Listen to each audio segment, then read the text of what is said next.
Hi, have you ever tried to meditate and then you wonder whether or not you're doing it right? Wondering what are other people's experiences and what is this whole meditation thing supposed to lead to? If you have those questions, we completely understand that. My name is Bethany Gagné. I'm founder of Numinous, the organization that sponsors the Global Peaceful Cities Project. We actually do peace meditation research. And today I am so pleased to be here with my mentor and my friend, Judith Pennington. Judith is the world's authority of EEG and the awakened mind. So EEG is a brainwave biofeedback instrument, and the awakened mind is a particular kind of brainwave signature. Judith, can you talk about, maybe start where you feel, maybe about the awakened mind or EEG, whatever works. Sure, sure, I'd be happy to. And thank you for this opportunity. First place to start then would be with the mind mirror itself. The mind mirror was invented in 1976 by a British biophysicist and Zen master named C. Maxwell Cade. And Max was an absolute genius because he did something that had never been done before. He invented, along with an electronics engineer, Jeff Blundell, a mind mirror that was unlike anything that had ever existed before and still doesn't exist like it today.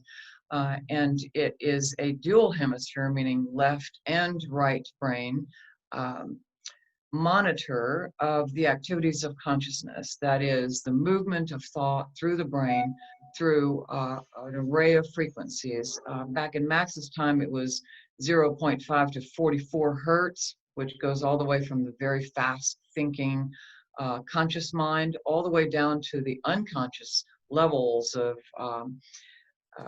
connection with something greater than, and also sleep. And so he did 4,000 studies on people and was doing what basically Abraham Maslow was doing in the United States at the time. And that was to map the state of consciousness of the most advanced people.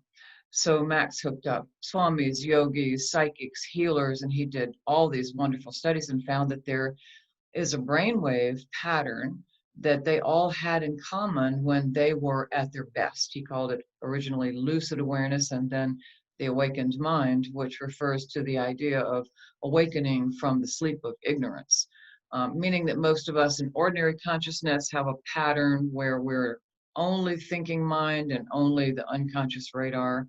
But when people are inwardly connected, when the conscious mind, the thinking everyday, busy, anxious, stressed thinking mind quiets down, then it is able to inwardly connect with its own subconscious, which turns out to be the repository of creativity, insight, intuition, and spiritual connection.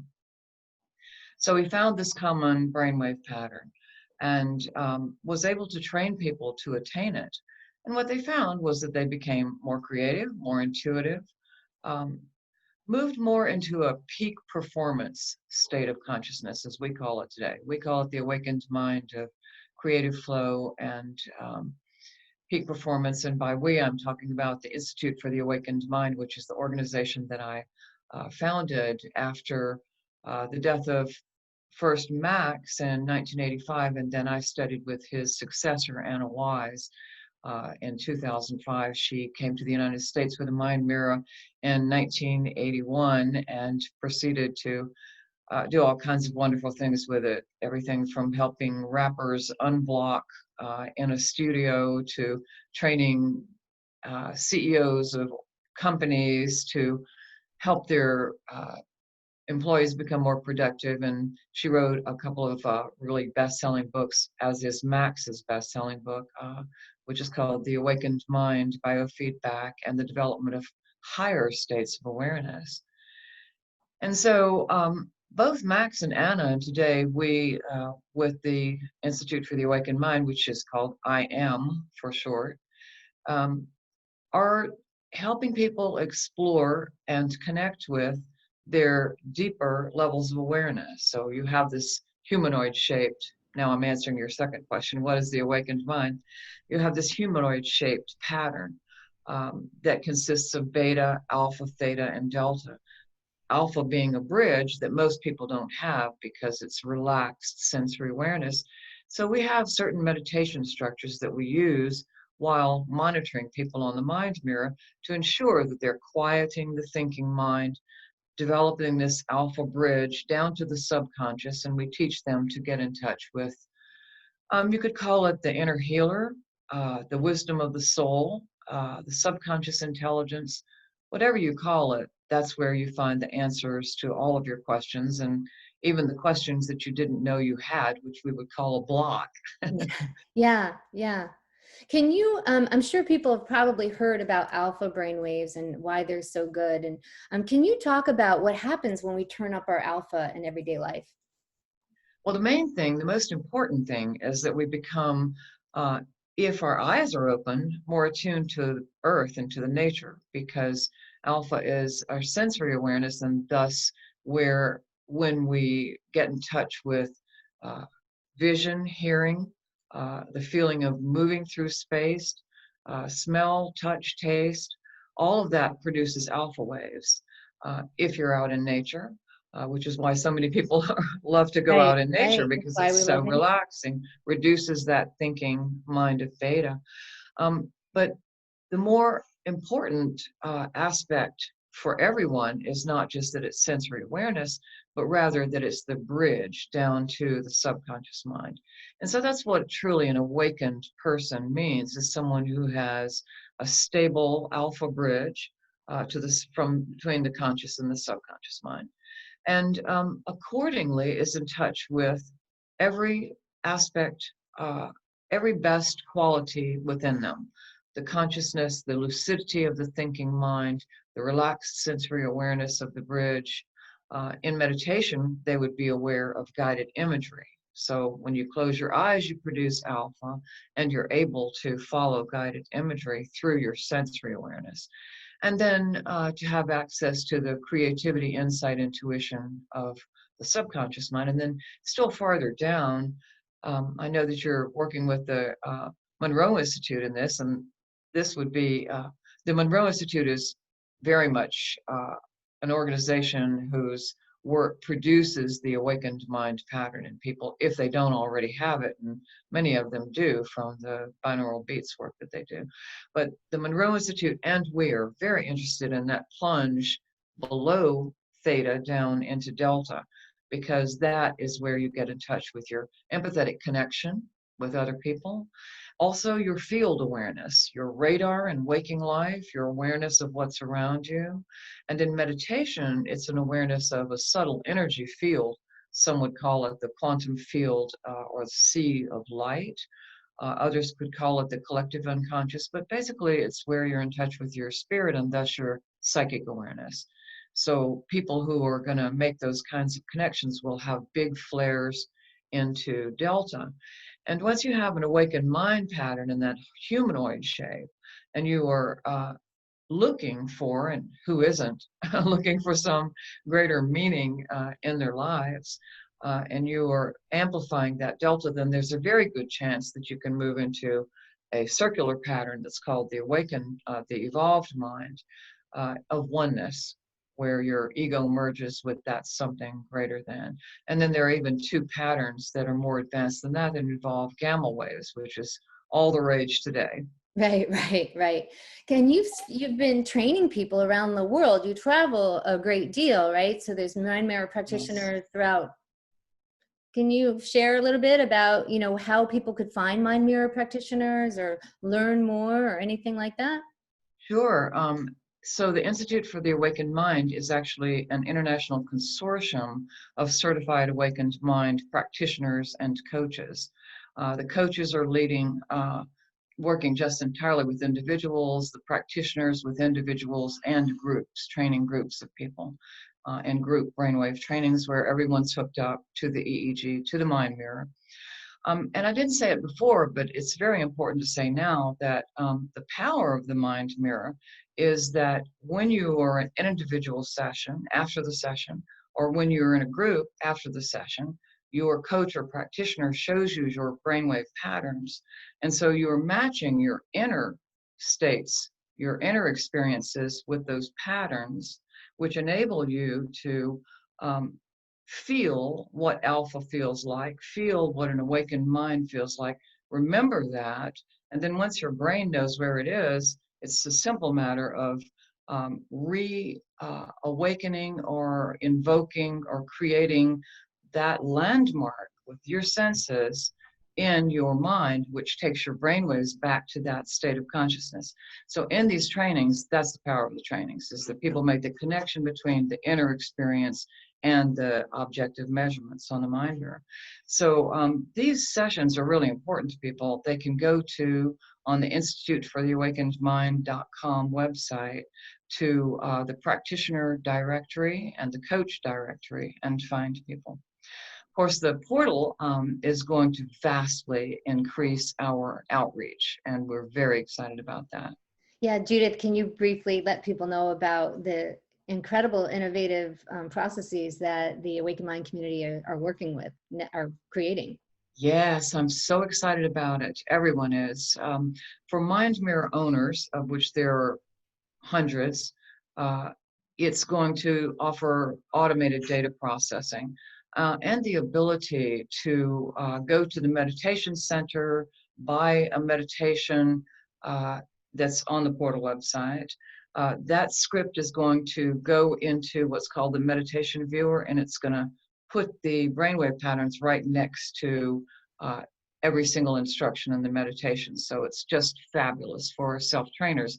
And practitioners typically conduct sessions and they're drawing the patterns.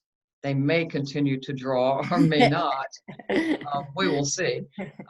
But to your question, the thing that's helping us make this a global consciousness network, which is how I've built it on the mindmirrorportal.com website, is that there are so many more self-trainers than practitioners.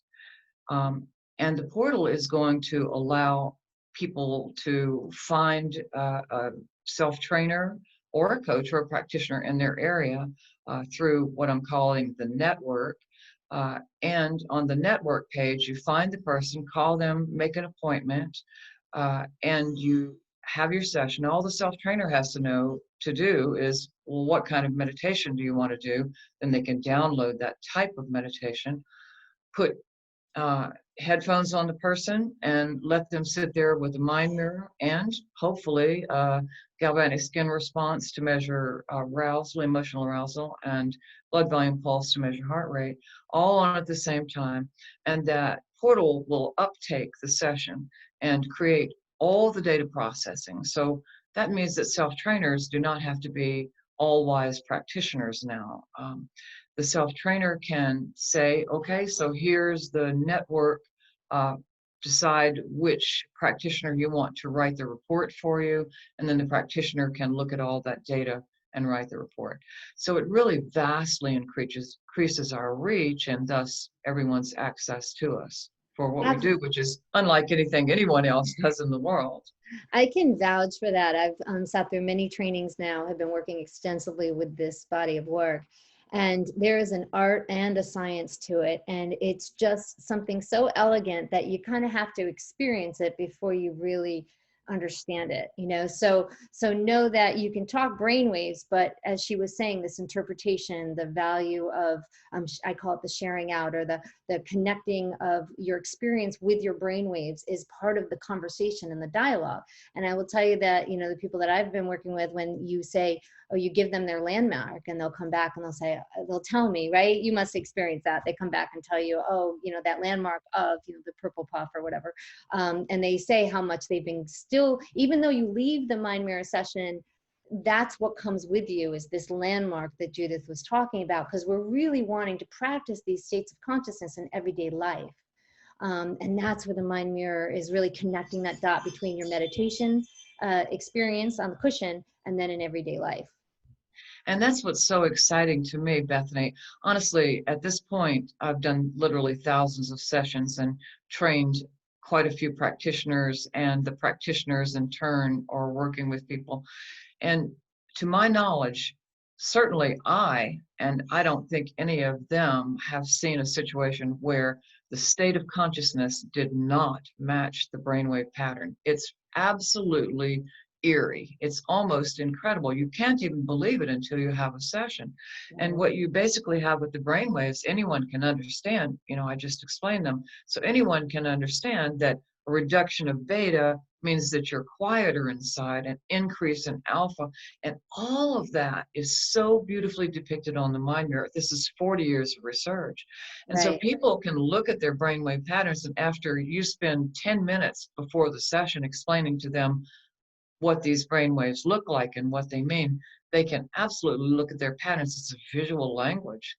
Totally understand what they're seeing. It's Visual language. fabulous. I love that. It is a visual language. And that's hence the name of it, the mind mirror, right? It's mirroring exactly what's going on in our mind. Yeah, exactly. Well, we could talk all day. There's so much to this work. Judith, can you tell people the websites they could go to or how they could find a practitioner? Absolutely. Mindmirrorportal.com. There is a tab that says the network. And then they're also most welcome. You don't have to be hooked up to the mind mirror to enjoy the meditations. We have a phenomenal body of work in the meditation center. I just recorded 57 unrecorded meditations by Anna Wise, Max Cade, and some by myself. Anna already had a high performance 4 CD set. I had 4 meditations, 4 CD sets out already. And to that, we've just added all the rest of the work. So people can actually just buy these meditations and enjoy them on their own. And I'm sure if they had questions, could get in touch with a practitioner and say, you know, this happened to me, that happened to me, even without the EEG. You know, Yeah, people can benefit immensely, and that's just that tab is meditations. And then if anyone wants to know about the Institute for the Awakened Mind, it's just Institute for the Awakened Mind.com. There's a lot on both websites about brainwave patterns, everything I've explained here, and way more. You'll find those all on this website. So we try to make it really accessible, and hope that people will go to them and check us out and check out the mind mirror as well. absolutely. Absolutely. All right. Well, Judith, thank you so much for your time today. And we're just loving the fact that Mind Mirror community of coming along with the Global Peaceful Cities Project and our peace projects and wanting to really continue that dialogue between how meditation can change ourselves and the world at the same time. So thank you so much for your time. It's my great pleasure and my great excitement to be part of this project. Healing was a big interest of Max Cade's to start with. It's a personal interest of mine, and I think of everyone's, because once you get that inner healer working toward personal and global healing, then the ball game changes from an awakened to an evolved mind, and where we all need to go. And that's that'll be our next conversation because it's another whole body of work. Absolutely. All right. Well, Thank thank you. you, Judith, for your time. And please reach out to her. Thanks, Thank everyone. And also for our meditations, peacefulcities.org. And we'd love to see you there as well. Thank you. Take care. Bye-bye.